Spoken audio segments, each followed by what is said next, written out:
A Supe nightclub in Manhattan erupts into screaming when every light goes out at once, and the music cuts mid-beat like the world just forgot how sound works. Security cameras catch the first glimpse before they melt into static. A motorcycle rolling slowly through the front doors, tires leaving burning tracks across polished marble without consuming it. People laugh at first, thinking it's a stunt, until the rider lifts his head and the skull beneath the flames turns toward them. The air changes, not hotter, not colder, but heavier, like guilt suddenly has weight. A minor Supe tries to charge him for attention, throwing a punch that never lands because a chain wraps around his arm mid-swing and drags him screaming across the floor. The flames don't burn his skin. They burn something deeper, and his screams change into something no one there has ever heard before. Then the rider looks up at the crowd, and several Supes realize at the exact same time that he is not here to fight. He is here to judge. And somewhere else in the city, someone far worse just felt him arrive. Stay close to this story, because the judgments you're about to see won't stop with this room. If you don't subscribe, you'll miss the moment this world learns that strength means nothing when something ancient starts collecting debts. The screams inside the nightclub don't stop when the music cuts. They change. What began as confusion and drunken panic turns into something raw and animal as people realize the man on the motorcycle is not part of any show. Flames crawl over his leather jacket and bare skull without consuming anything, and the heat in the room feels wrong, like it's pressing inward instead of radiating out. Security rushes him first because that's what security does when something breaks the script. 3 armed guards fire tasers at once, and the wires hit his chest before going slack, their current dissolving into the fire without effect. He doesn't look at them. The chain in his hand moves on its own, snapping outward like a living thing and wrapping around one guard's throat before dragging him across the dance floor. The man's skin doesn't burn. His eyes do. He begins screaming about people he hurt years ago, names spilling out between sobs as if someone is forcing memories through his mouth. The other guards back away slowly, understanding that whatever is happening has nothing to do with physical pain. Across the room, several minor Supes who frequent the club for ego and anonymity start to panic. They know violence. They understand brawls. They don't understand this. One of them lunges forward, confident in his enhanced durability, and throws a punch that would have shattered a brick wall. The rider turns his head. The Supe freezes mid-motion as their eyes meet, and the world around him seems to fall away. He doesn't fall. He doesn't move. He just stands there trembling, watching something no one else can see. Then he collapses to his knees, clawing at his own face and screaming apologies to people who aren't there. Phones come out instinctively. Videos start recording. Live streams begin. Viewers online watch a flaming skeleton walk calmly through a room full of terrified Supes, and no one can tell whether this is an attack or something worse. Somewhere in the city, inside a quiet apartment, a man named Johnny Blaze feels his chest tighten as the world blurs for a second. He grips the edge of a sink, breathing hard, already knowing what this means. He has delayed this for as long as he could, but the spirit has chosen. Back in the club, the rider walks past dozens of people without touching them.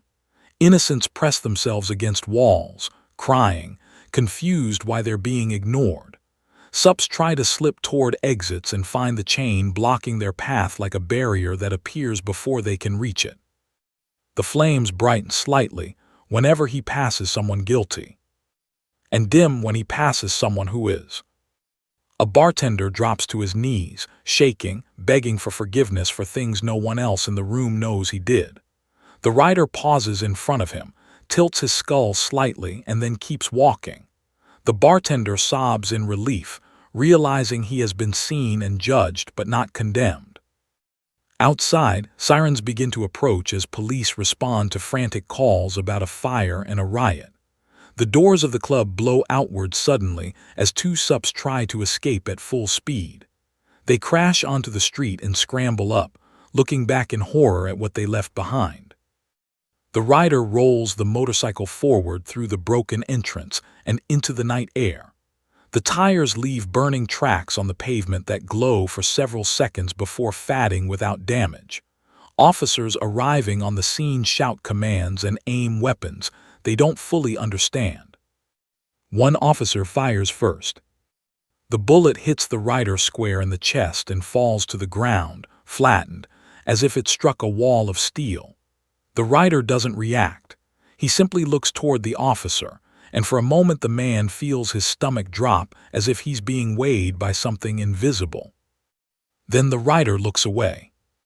The officer lowers his weapon slowly, shaken without knowing why. News helicopters already circle above, broadcasting the scene live. Social media explodes with the footage. Viewers argue over whether this is a new Supe, a terrorist stunt, or something supernatural. Vought's monitoring teams flag the streams immediately, but they cannot take them down fast enough. Inside the boys' world, chaos is familiar. This feels different. There is no grandstanding, no speeches, no destruction, just quiet, methodical movement from target to target. The rider stops in the middle of the street and turns his skull slowly, as if listening for something far away. The flames around his head flicker brighter for a moment, then settle. Somewhere high above the city, in a glass tower owned by Vought International, analysts begin compiling footage and realize something unsettling. Every person who collapsed inside the club has a record. Assault charges buried by lawyers. Abuse settlements hidden by money. Crimes that never reached public attention. This is not random. This is selection. Several floors up, Homelander watches the footage with mild curiosity that slowly turns into something else. He doesn't recognize the rider. He doesn't see a Supe. He sees a figure that is not performing, not threatening, not acknowledging the world the way Supes always do. He tilts his head slightly. What is that supposed to be? No one in the room answers, because they don't know. Back on the street, the rider revs the motorcycle once, the engine roaring with a sound that feels deeper than mechanical noise. It echoes down the street like a signal rather than a threat. And across the city, several Supes who have done terrible things feel a sudden, inexplicable chill crawl up their spines at the exact same moment. News of the nightclub spreads faster than Vought can contain it, not because of explosions or casualties, but because of what the footage shows. Supes, normally arrogant and untouchable in public spaces, are seen crying, begging, and collapsing without visible injury. Commentators struggle to explain why none of them appear burned even though the rider is wreathed in fire the entire time. Inside Vought International, analysts pull background files on every Supe identified in the footage. The pattern is immediate and deeply uncomfortable. Each one has a sealed complaint, a settlement, or a criminal accusation that was quietly erased years ago. The rider did not attack the loudest or strongest. He singled out the guilty with surgical precision. Executives debate whether this is a new type of Supe with psychological powers, but the more they watch, the less that explanation makes sense. He does not taunt. He does not perform. He does not speak.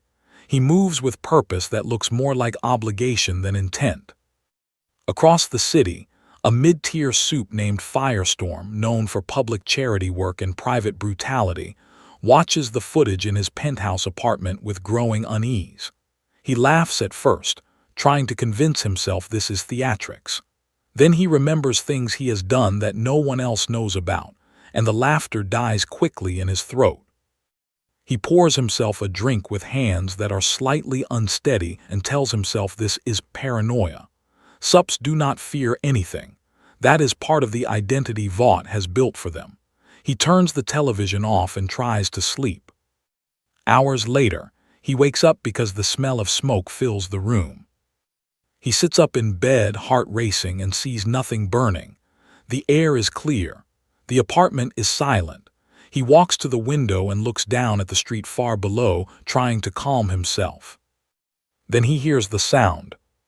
An engine idling. He freezes. 30 floors down, on an empty street lit by a single flickering streetlight, a motorcycle sits motionless. Flames crawl over its frame without spreading to the pavement.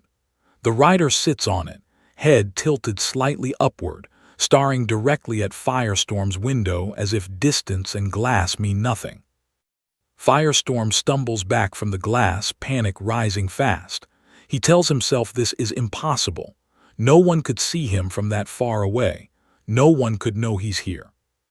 The rider does not move. Firestorm grabs his phone and calls Vought's emergency line, speaking too fast for the operator to understand. He demands extraction, protection, anything. The operator promises to dispatch security, but the fear in his voice is already obvious. He looks back toward the window. The rider is gone.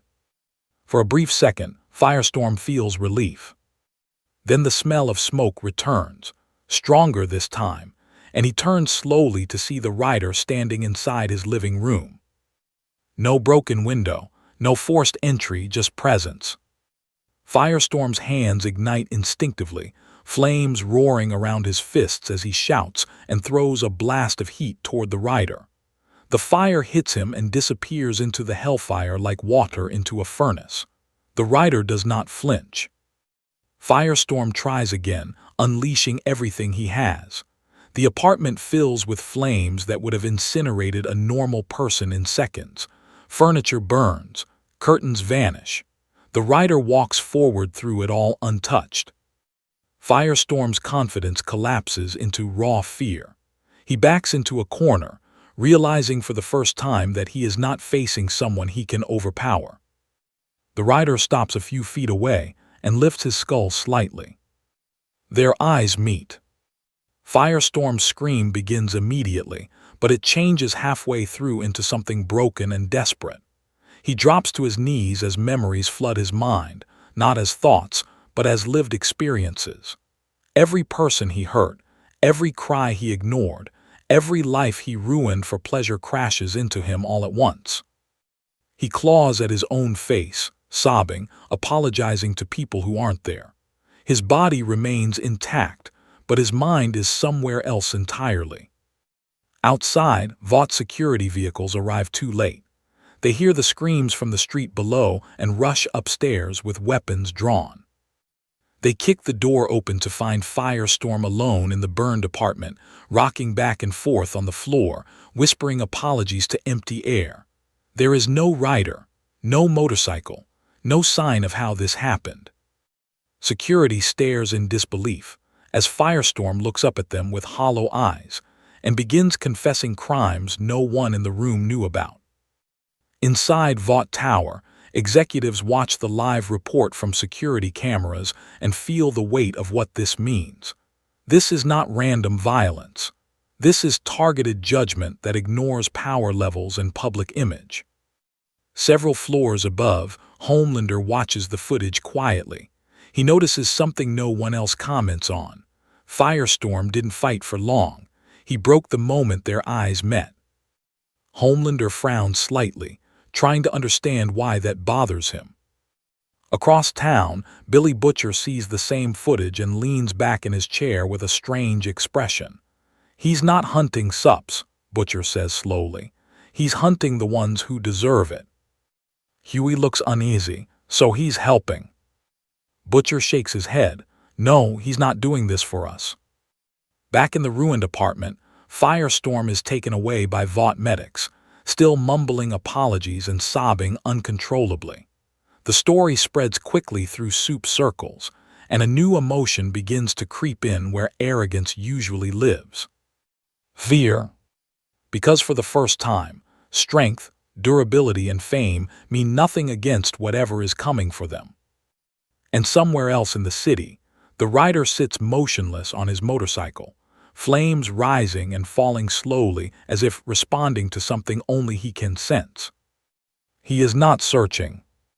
He already knows where to go next. By morning, the situation inside Vought International has moved from confusion to quiet alarm.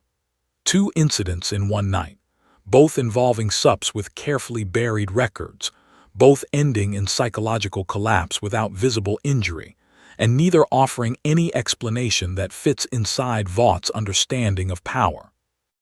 Analysts replay the nightclub footage and the apartment security feed side by side, searching for patterns. The writer does not behave like any Supe they have cataloged.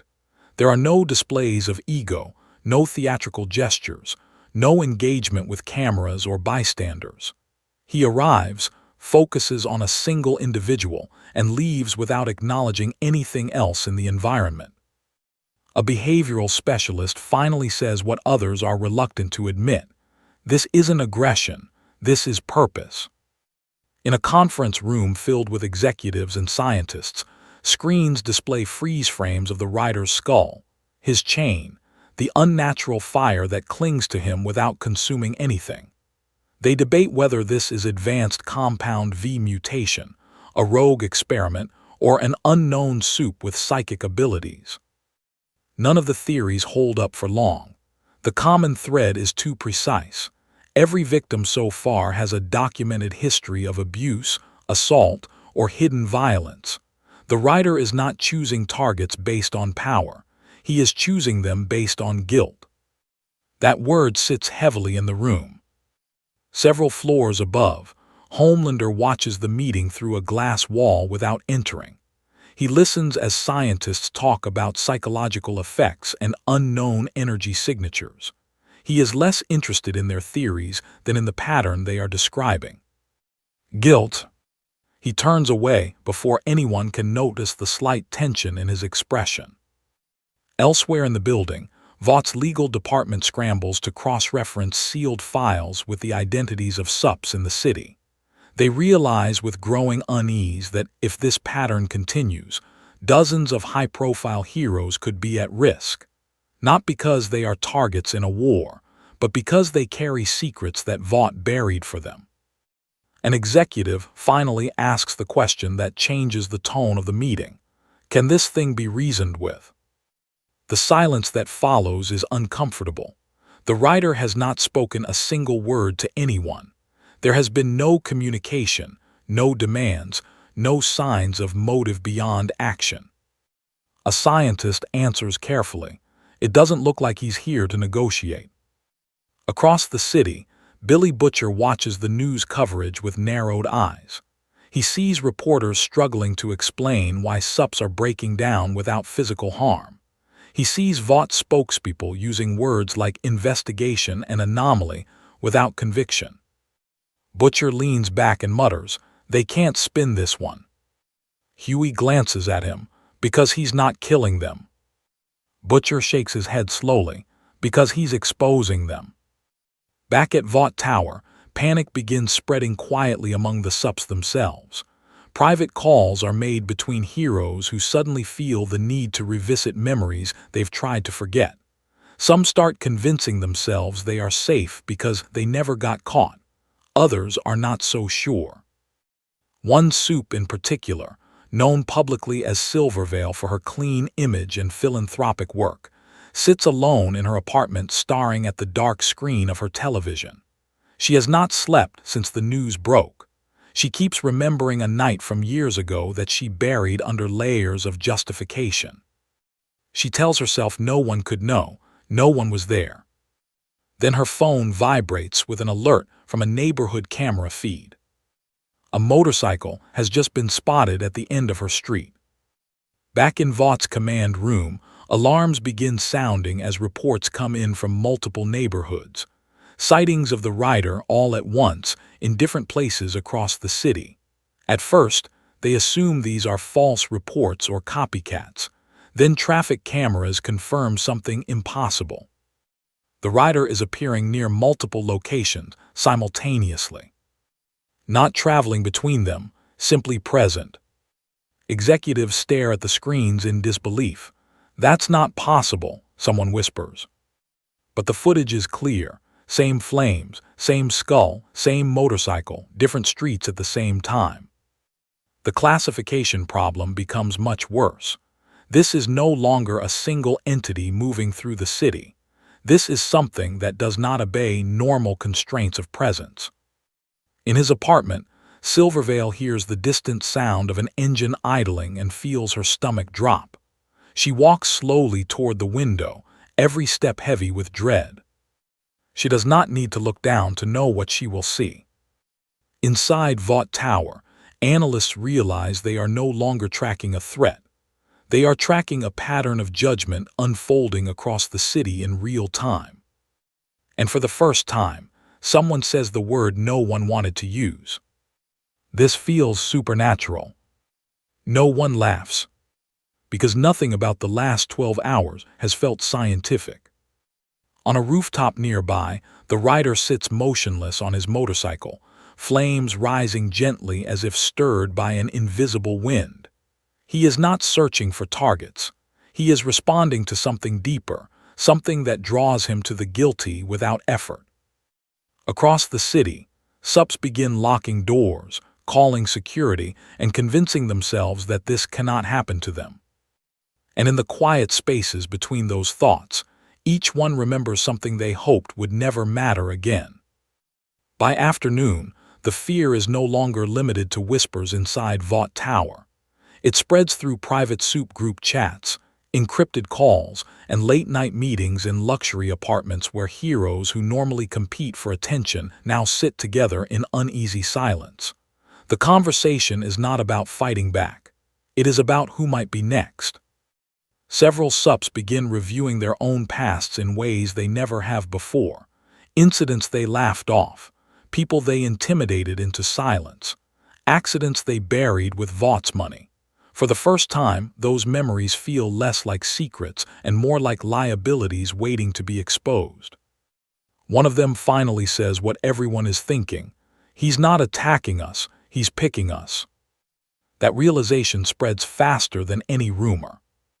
Inside Vought International, executives attempt to calm the situation by offering increased security details and relocation options. Safe houses are prepared. Armored convoys are organized. Supes are told they will be protected while Vought handles the anomaly. The problem is that the Supes no longer believe physical protection means anything. Across the city, Silvervale stands frozen in her apartment as the sound of an engine echoes from the street below. She looks out the window and sees the rider exactly where she expected him to be, flames rising gently around his skull as he stares upward toward her building. She turns away immediately, packing the room in panic. She tries to call Vought, but her hands shake too badly to hold the phone steady. She tells herself she can leave through the back exit. She tells herself this is coincidence. The elevator doors open on her floor with a quiet ding. She did not call it. She stares at the hallway in horror, knowing what that means before she sees him. The rider steps into view at the far end, walking slowly toward her apartment without urgency. Silvervale's instincts take over.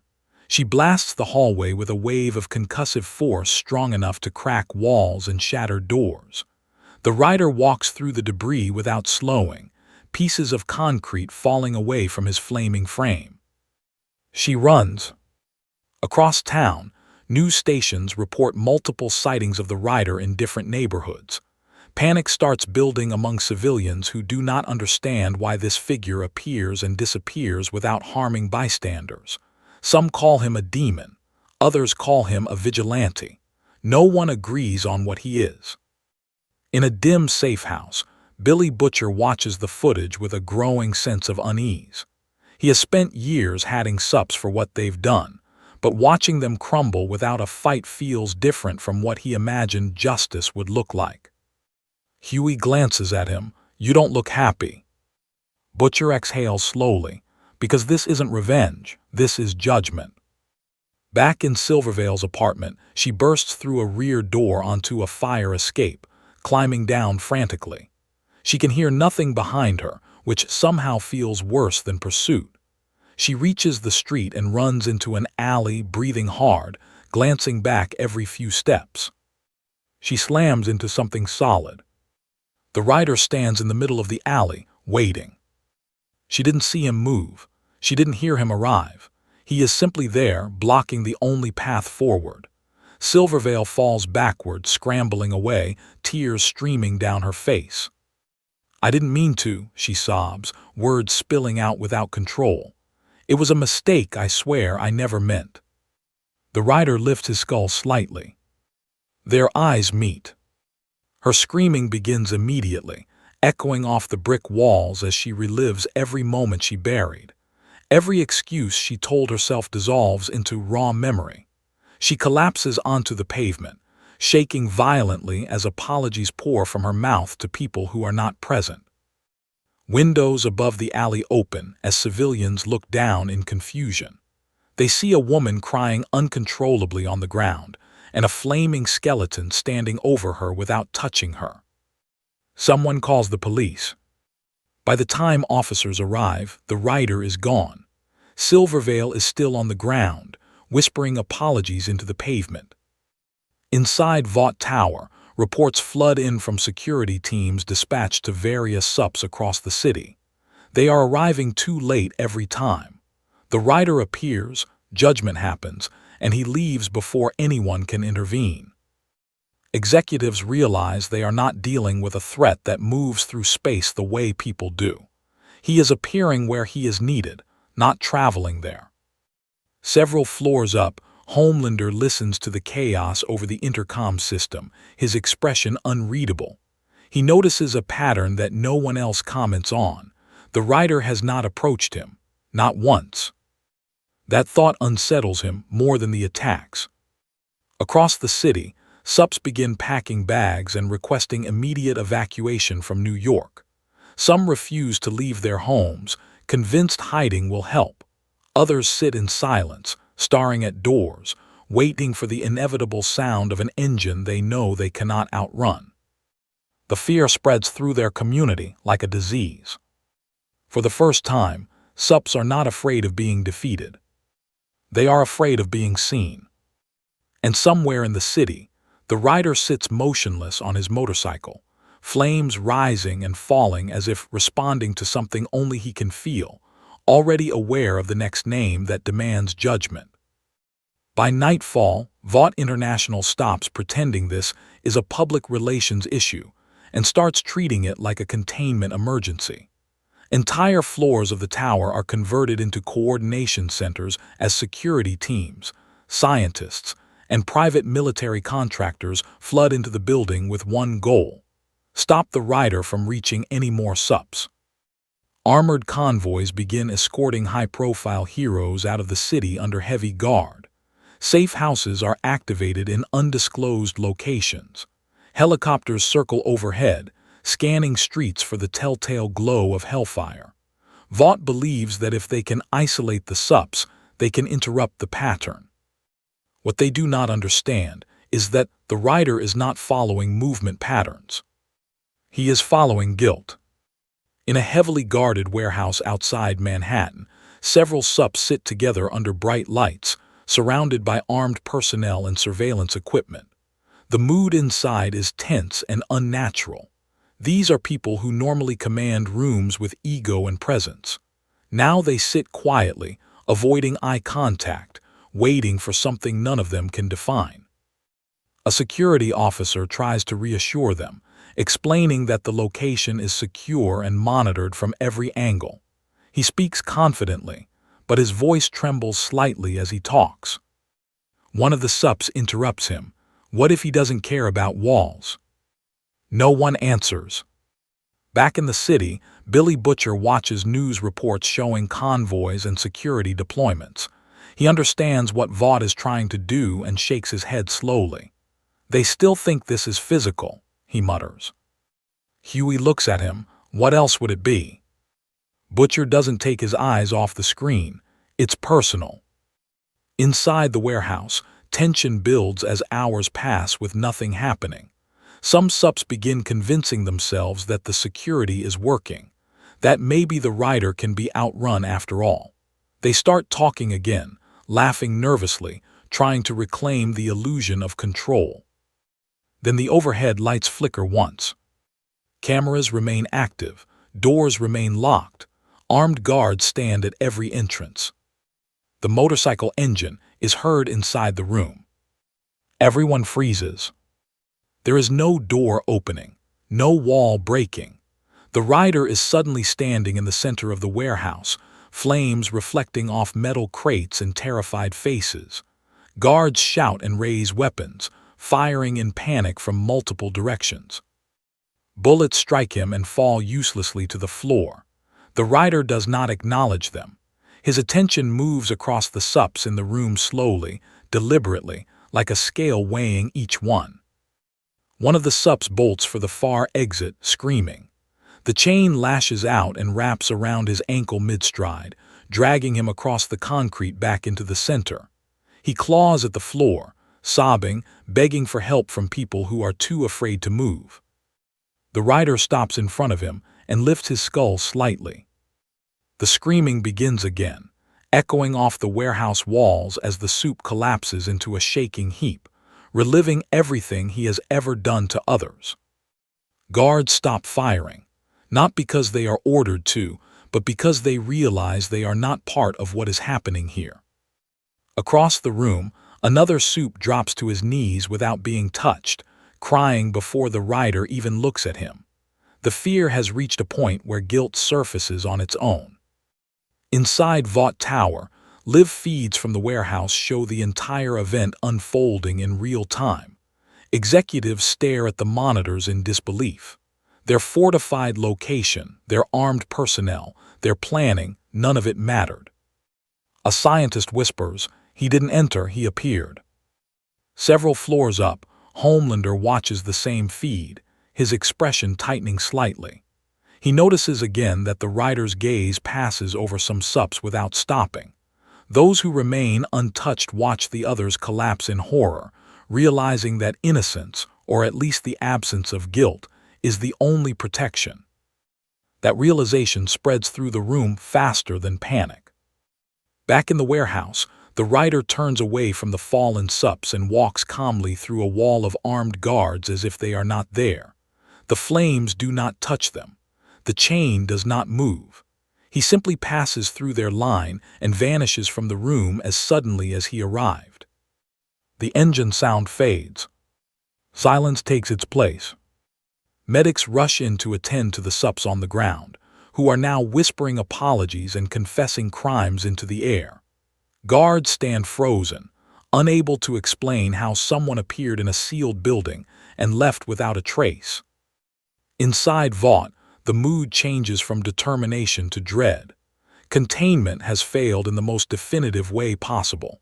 This is not a threat that can be boxed in or outrun. This is something that arrives when called by sins no one can hide from. Across the city, rumors spread through Supe networks about the warehouse incident. Word travels quickly that hiding together did not protect them, that being surrounded by security only made them easier to find.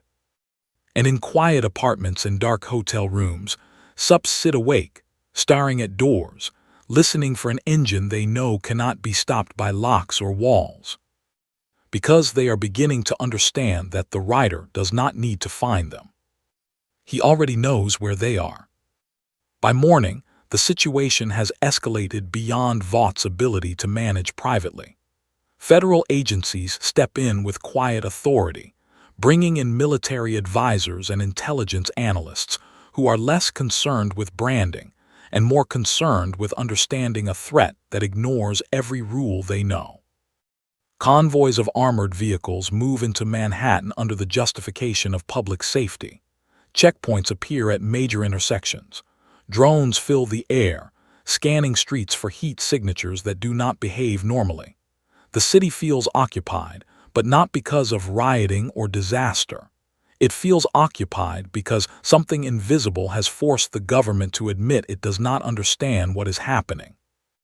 Inside a mobile command unit parked several blocks from Times Square, officers review footage of the rider appearing inside sealed buildings.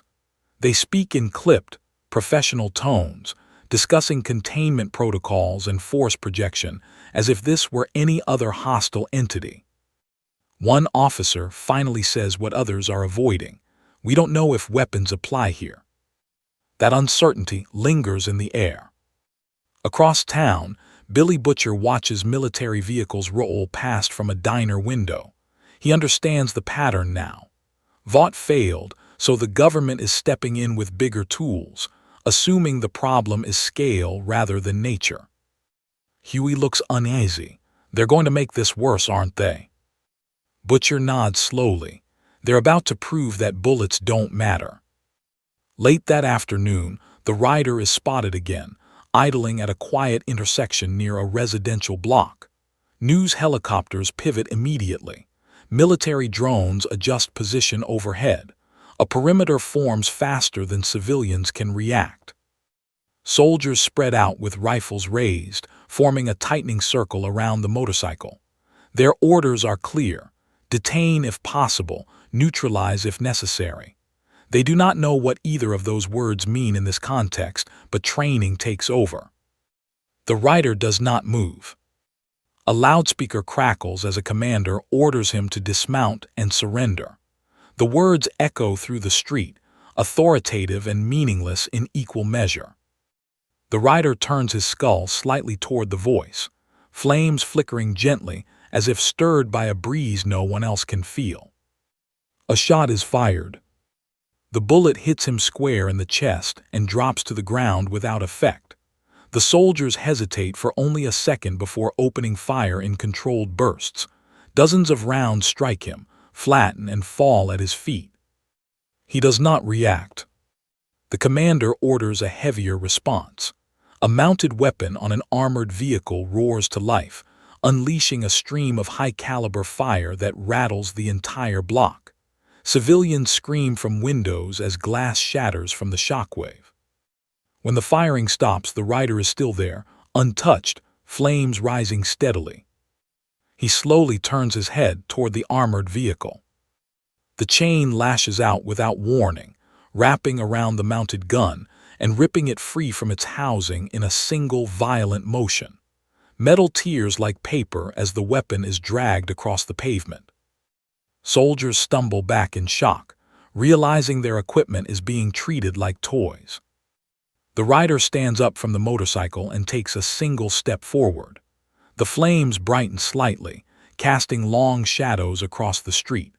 Several soldiers lower their weapons instinctively, not because they are ordered to, but because something deeper tells them this is not a fight they are part of. He walks past them. No one stops him. He does not touch a single soldier. He does not look at them for more than a passing glance. They are not his concern. Inside Vought Tower, executives watch the military engagement with growing dread. This is exactly what they feared. The government has just demonstrated publicly that conventional force means nothing against this being. Several floors up, Homelander watches with narrowed eyes. He recognizes the pattern now. The rider ignores anyone who is not guilty of something specific. Strength, authority, weapons, none of it draws his attention. That realization begins to settle heavily in his mind. Back on the street, the rider reaches the end of the block and stops. He tilts his skull slightly as if listening to something distant.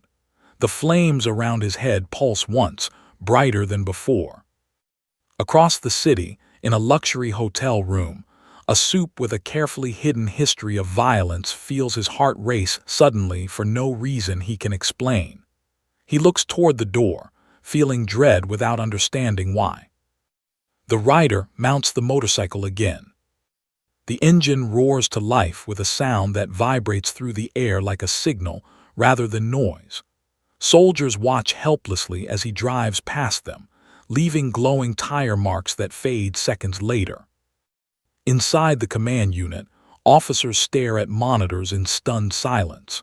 They have just thrown everything they had at a target and accomplished nothing except proving their irrelevance. One of them says quietly, "He wasn't here for us." And that realization spreads through the room like cold air. Because if he is not here to fight the military, then the military is not the point of this story. And somewhere else in the city, someone who thought they were safe just felt the rider choose them next. Inside Vought Tower, the mood shifts from crisis management to quiet introspection. The military engagement has just aired live across every major network, and the footage shows something no one in this world is used to seeing. Armed soldiers firing everything they have at a target that does not even acknowledge them. The problem is not that the writer cannot be stopped. The problem is that he is not trying to be stopped. Several floors above the command rooms, Homelander stands alone in front of a wall of screens replaying the footage. He watches the writer walk through gunfire without reacting, then leave without harming a single soldier. The pattern has become too clear to ignore. The writer is not responding to threats. He is ignoring everything that is not his purpose. Homelander narrows his eyes, thinking through the implications. Every form of power he understands is based on dominance. You threaten, you intimidate, you force reactions. The writer is doing none of that. He is moving through the world like it barely exists unless it intersects with something specific. Guilt. That word has started circulating through Vought's internal reports, and Homelander hates how often he sees it written down. Across the city, Billy Butcher sits on a rooftop watching helicopters track the writer's path. He sees how the military pulled back, how the writer ignored them completely, and he finally understands something that unsettles him more than the violence. He doesn't care who's strongest, Butcher says quietly. Huey looks at him. Then what does he care about? Butcher doesn't answer immediately. He watches the city below, thinking, what you've done when no one was watching. Back in Vought Tower, Homelander turns away from the screens and walks to a window overlooking the city. He tells himself he has nothing to worry about. He tells himself this writer is targeting criminals, monsters, people worse than him. But the list of names in his head is longer than he likes. Moments from his past that he buried under ego and denial begin resurfacing without invitation. Faces, voices, situations he convinced himself didn't matter because he was above consequence. For the first time in years, he feels something unfamiliar crawling under his skin. Uncertainty. A knock at the door interrupts his thoughts. A Vought executive steps in cautiously, explaining that the board wants Homelander to confront the writer publicly, to reassure the world that their greatest hero can handle this situation. Homelander stares at him for a long moment. He realizes something that the executive does not. A confrontation is pointless if the writer does not see him as a target. Fighting someone who doesn't care about your strength is not a victory. It's an admission that you don't understand the rules anymore. He dismisses the executive without answering. Outside, the writer moves through another part of the city, stopping briefly in front of a luxury condo building. Cameras catch him looking upward before disappearing from sight. Minutes later, news breaks that another Supe has collapsed inside their home, screaming apologies into the air while neighbors watch in confusion. The pattern repeats so cleanly now that commentators stop trying to guess what is happening. They start asking why. In the safe house, Butcher watches the reports with growing discomfort. For years, he imagined Supes being brought down through violence, through blood, through tactics. Watching them crumble under something invisible feels almost surreal. He's not killing them, Huey says quietly. Butcher nods. He doesn't need to. Back in Vought Tower, Homelander hears the distant hum of helicopters and the murmur of staff in the hallway. He sits down slowly, staring at his reflection in a dark screen. He has always believed he was untouchable because nothing could physically harm him. Now he is beginning to understand that physical harm might not be the point. He whispers to himself, "He hasn't come for me." The thought is not comforting. It feels like waiting. Across the city, the writer stops on a quiet bridge overlooking the river.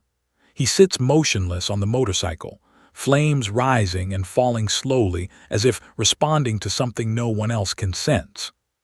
Far away in Vought Tower, Homelander feels a sudden, inexplicable chill run through him. He looks toward the window, heart beating slightly faster than normal, as if something just acknowledged him from a distance. He does not know why. He does not know how. But for the first time in his life, he feels like he is not the most important presence in the room. And that feeling stays with him long after the helicopters drift away. The city does not sleep that night. News cycles run without pause, showing the same clips of Supes collapsing in their homes, whispering apologies to empty rooms while medics try to calm them. Commentators no longer speculate about new powers or rogue experiments. The tone has shifted into something closer to unease, as if people are realizing they are watching a kind of justice they don't recognize. Inside a dim safe house lit only by a small television, Billy Butcher sits forward in his chair, elbows on his knees, eyes fixed on the screen. Huey, and Frenchie watch from around the room, all of them feeling the same strange tension that has nothing to do with fear of Supes. Butcher rewinds footage of the rider standing motionless while soldiers fire at him. He studies the moment where the chain rips the mounted gun free, not for the violence but for what comes after. The rider does not follow up. He does not attack. He simply leaves. "He's not here for anyone who hasn't earned it," Butcher says quietly. Huey frowns. "Earned what?" Butcher doesn't look away from the screen. "Punishment." Shifts uneasily. "You saying this thing is on our side?" Butcher shakes his head. He doesn't have a side. That distinction hangs in the room. Across the city, the rider sits on an overpass overlooking a stretch of highway. Cars pass below without noticing him. The flames around his skull burn steadily, reflecting off the metal guardrails. From a distance, he looks like a statue carved from fire and bone, completely still in a world that keeps moving. Inside a cheap motel room miles away, Johnny Blaze grips the edge of a sink, breathing hard as flashes of what the spirit is doing bleed into his awareness. Faces he doesn't recognize, streets he hasn't walked, screams that echo through his mind long after they stop in reality.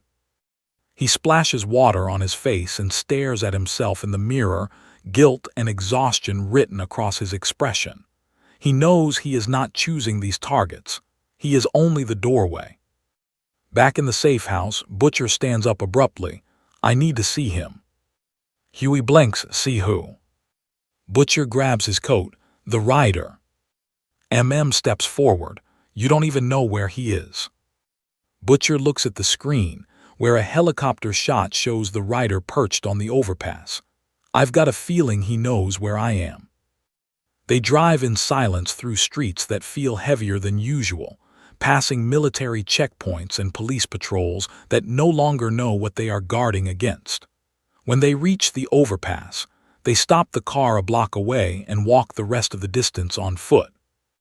The rider is exactly where the footage showed him, unmoving, staring out over the city.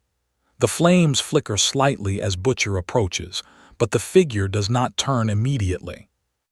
Butcher stops several feet away, unsure for the first time in years how to address a problem. He has dealt with Supes through manipulation, violence, and hatred. None of that applies here. "You're not doing this for us, are you?" Butcher asks quietly. The rider turns his skull slowly toward him. The empty eye sockets glow faintly with hellfire, and for a moment Butcher feels like he is being weighed by something ancient. The rider does not speak. Butcher feels a strange pressure in his chest, like the air around him has thickened. Memories flash through his mind uninvited. Things he has done, people he has hurt, lines he crossed without hesitation in his war against Supes. He clenches his jaw, forcing himself to hold the rider's gaze. Nothing happens. The pressure fades. Butcher exhales slowly, realizing what that means. "You don't see me as one of them." The rider remains silent, but the flames dim slightly as if acknowledging the truth of it. Behind Butcher, Huey watches nervously, expecting violence that never comes. He realizes something important in that moment. The rider is not reacting to proximity. He is reacting to something deeper, something invisible that only he can sense. Butcher studies the burning skull for a long time. "You're not here to fix this place," he says. "You're here to settle accounts." The writer turns his gaze back toward the city, as if Butcher's words are correct but irrelevant. For a moment, they stand there together in silence, looking out over a skyline filled with lights and secrets. Then the writer revs the motorcycle once, the sound rumbling through the night air. Butcher steps back instinctively as the flames flare brighter. Without another movement, the rider drives forward and disappears into the darkness of the overpass, leaving no tire marks behind. Huey exhales shakily. What was that? Butcher watches the empty road. That was something that doesn't care about our war. He turns and walks back toward the car, a new realization settling in his mind. This is not a weapon to be used. This is not an ally to be convinced. This is a force that will keep moving until every guilty name in the city has been answered for. And somewhere far above them, in Vought Tower, Homelander feels a sudden chill run through him again, as if something just acknowledged his existence from a distance. The change in Homelander is subtle at first, noticeable only to the people who work closest to him. He speaks less during meetings. He dismisses briefings halfway through. He spends long periods standing by the windows of Vought Tower, staring out over the city as if expecting to see something that hasn't appeared yet. Inside Vought International, executives misinterpret this as anger. They assume he is frustrated that the writer has taken control of the narrative without a fight. They encourage him to confront the situation publicly, to reassure people that the strongest Supe in the world is still in charge. They don't realize Homelander is no longer thinking about strength. He is thinking about memory. Images from his past begin resurfacing with uncomfortable clarity. Moments he buried under ego, cruelty he justified as necessity, lives he treated as disposable because no one could stop him. For the first time, those memories do not feel distant. They feel recent, like they are waiting to be seen. Across the city, the writer moves through another quiet street, stopping briefly outside a luxury apartment building. Cameras catch only a glimpse of flame before he vanishes from view. Minutes later, another Supe is found inside their home, sobbing uncontrollably and confessing crimes into the air. The pattern has become so consistent that reporters no longer rush to the scene. They simply wait for the next one. In a safe house, Billy Butcher watches the coverage and notices something new. The writer's appearances are becoming less frequent but more precise. Fewer targets but heavier ones. "He's getting closer to something," Butcher mutters. Huey looks at him. Closer to what? Butcher doesn't answer, but his eyes drift toward a live feed of Vought Tower on the screen. Back inside the tower, Homelander hears a faint rumble through the glass of his office window. It is distant, almost indistinguishable from traffic below, but it sends a sharp chill through his spine. He turns slowly toward the sound without knowing why. There is nothing outside. He walks closer to the window anyway, staring down at the street far below. For a moment, he feels like he is being watched from somewhere he cannot see. He tells himself this is paranoia. Then he hears the engine again. This time, it is inside the building. Homelander spins toward the door as a low rumble echoes through the hallway outside his office. Staff members stop moving, confused, looking around for the source of the sound. The vibration grows stronger, shaking picture frames on the walls. The elevator at the end of the hallway dings softly. No one called it. The doors slide open. The writer steps out, flames reflecting in polished marble floors as employees freeze in place.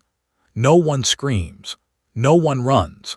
They are too confused to react to something they don't understand.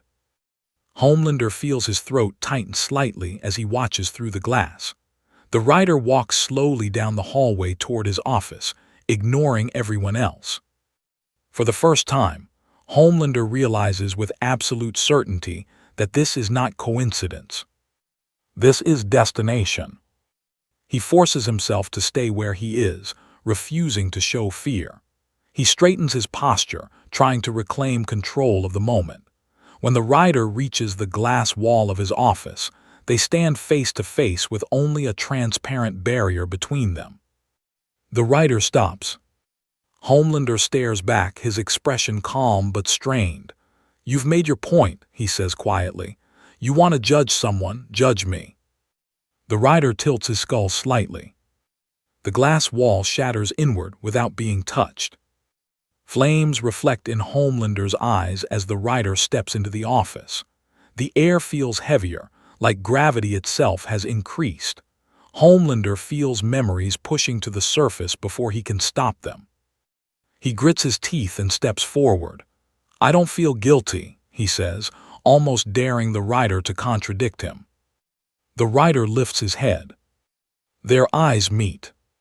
For a fraction of a second, Homelander sees something that terrifies him more than any physical threat. He sees every moment of cruelty he ever dismissed as insignificant, every scream he ignored, every life he treated as disposable. And he feels it all at once. He drops to one knee involuntarily, hands shaking as the weight of those memories crashes into him like a tidal wave.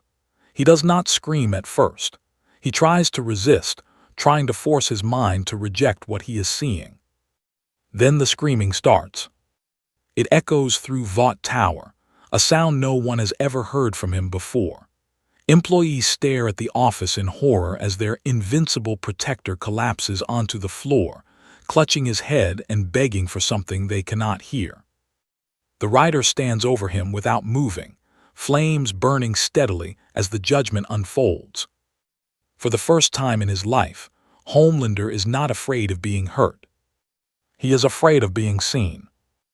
Inside Vought International, the scream carries through the upper floors like an alarm no one installed. Employees freeze mid-step, staring toward the shattered glass office where their strongest asset has collapsed onto the floor in full view of security cameras. Monitors across the building show Homelander on his knees, hands clawing at his own head as if trying to pull something out that no one else can see. His mouth moves rapidly, words spilling out between sobs, fragments of apologies and denials tangled together in a way that makes no sense to the people watching. The rider stands over him without touching him, flames steady and quiet, observing the punishment like a judge waiting for a sentence to finish carrying itself out. Executives rush into a control room and stare at the live feed in disbelief. No one issues orders. No one tells security to intervene.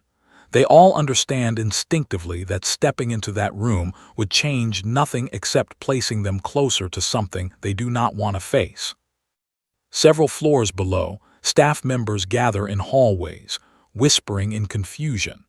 They have never seen Homelander hesitate, let alone collapse.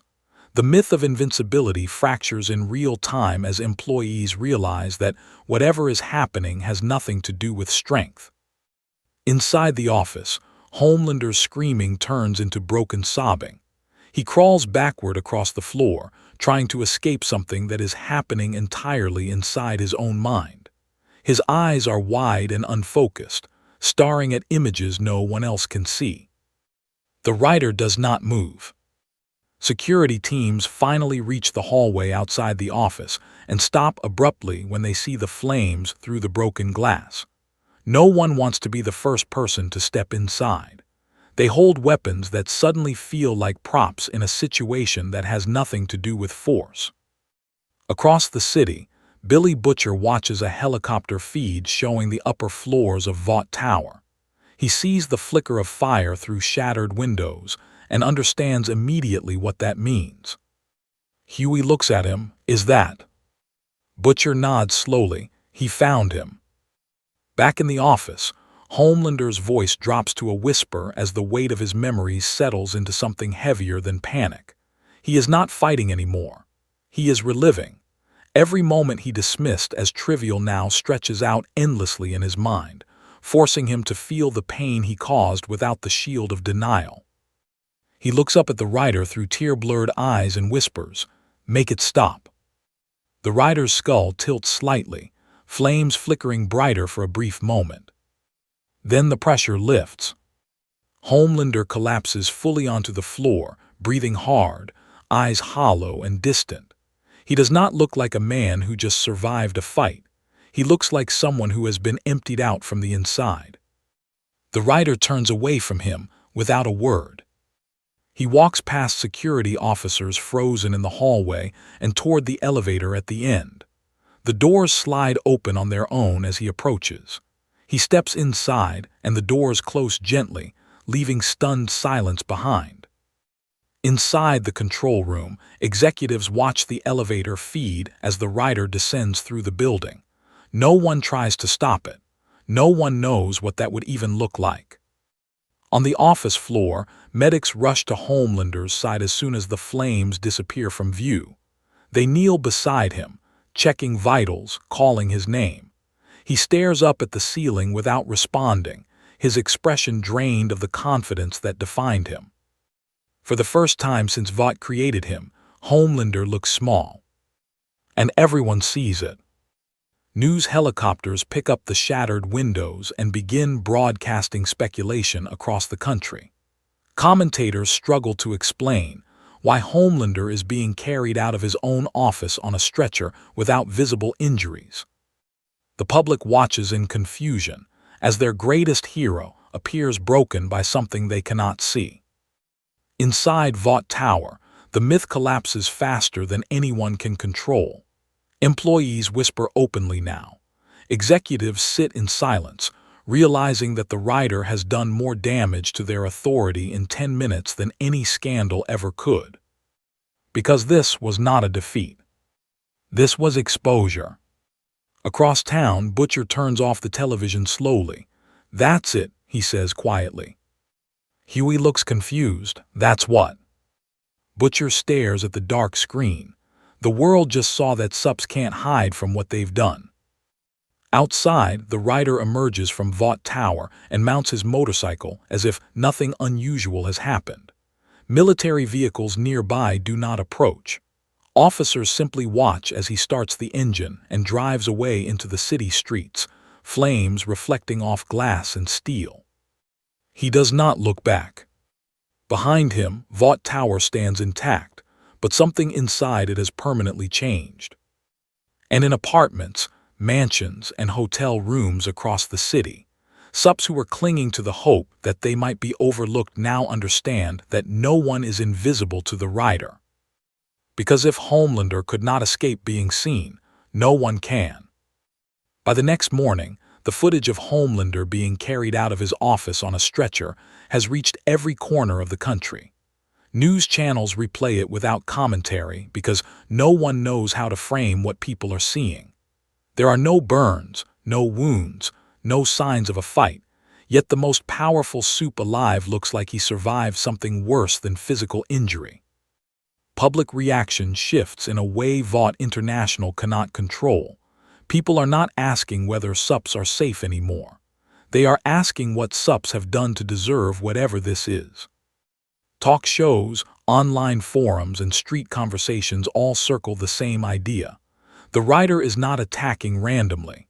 He is judging selectively. And the list of Supes who have collapsed so far is filled with names tied to rumors, settlements, and whispered accusations that were never proven. For the first time, the public begins connecting those dots without Vaught's guidance.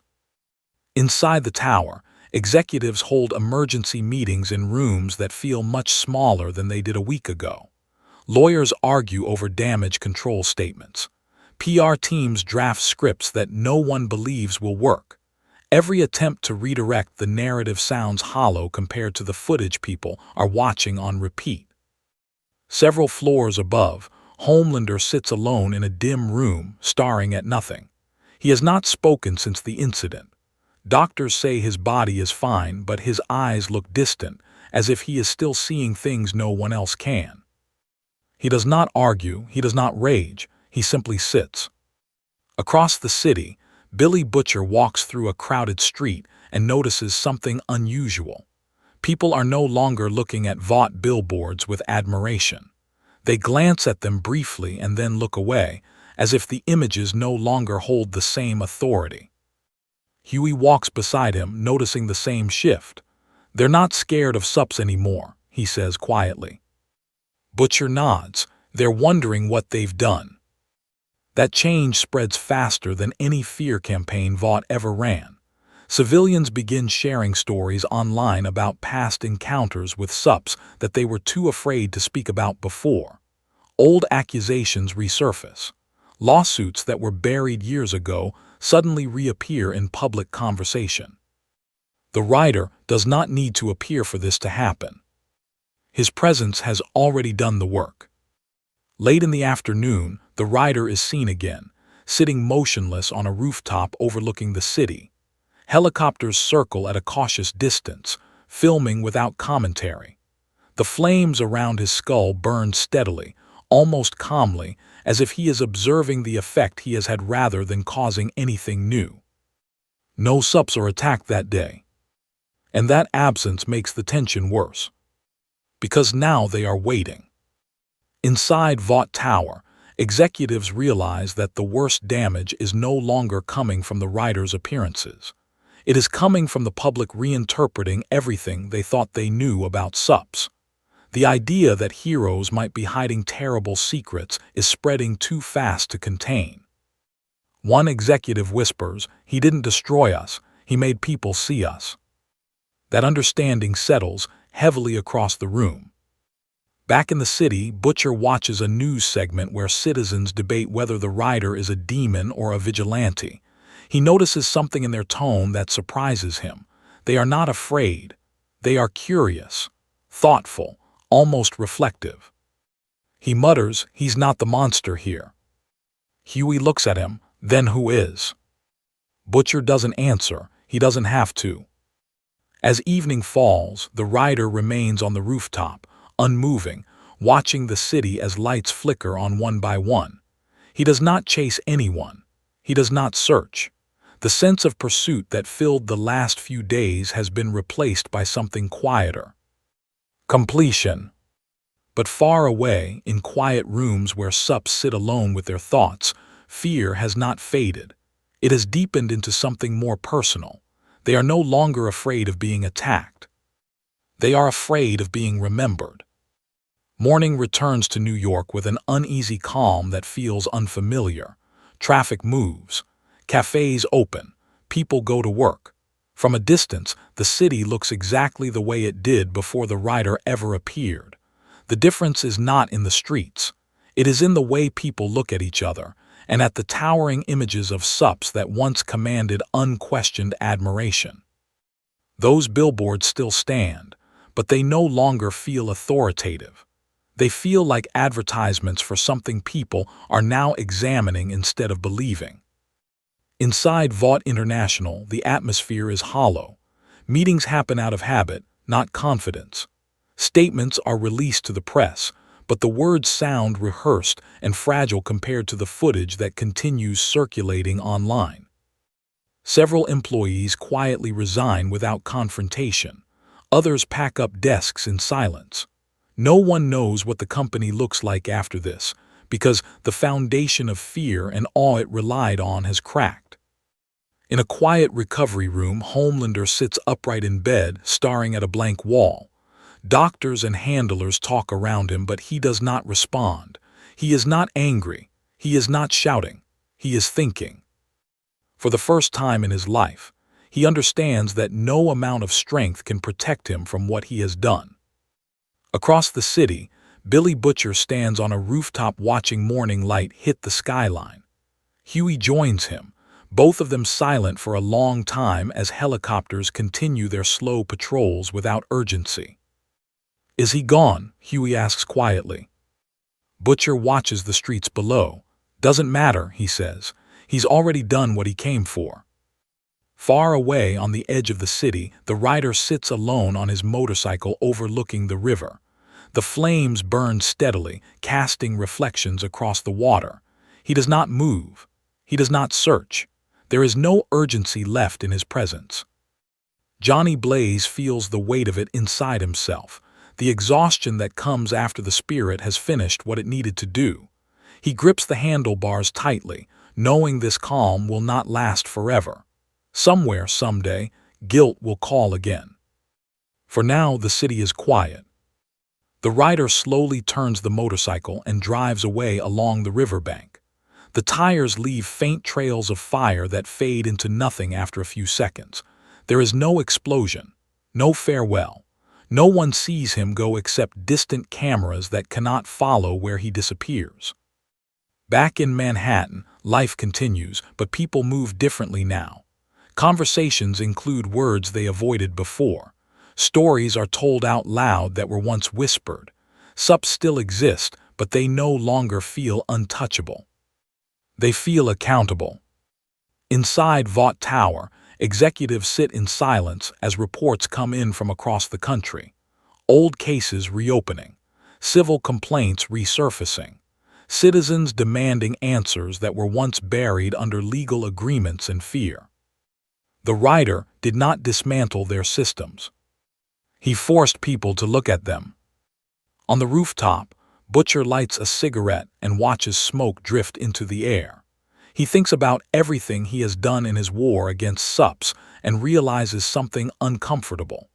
The rider did more to change this world in a few days than Butcher managed in years of violence.